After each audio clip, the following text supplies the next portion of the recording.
కుటుంబాలకు పరామర్శించిన భువనేశ్వరి.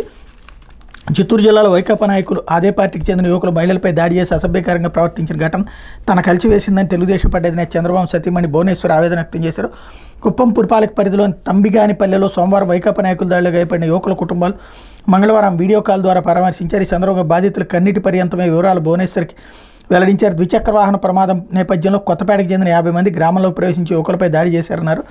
కర్రలు రాళ్లతో కొడుతూ అడ్డుకున్న మహిళలపై అసభ్యకరంగా ప్రవర్తించారని ఆవేదన వ్యక్తం చేశారు. గాయపడిన శరవణ మణిని పోలీసులు అదుపులో తీసుకుని ఇంకా ఇంటికి పంపలేదని వాపారు. పట్టపగలి దాష్టికం జరుగుతున్న ఎవరు అడ్డుకోలేదని ఆవేదన వ్యక్తం చేశారు.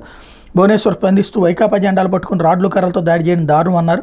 ప్రశాంతతకు నిలవైన కుప్పంలో ఇలాంటి ఘటన జరగడం తగదన్నారు.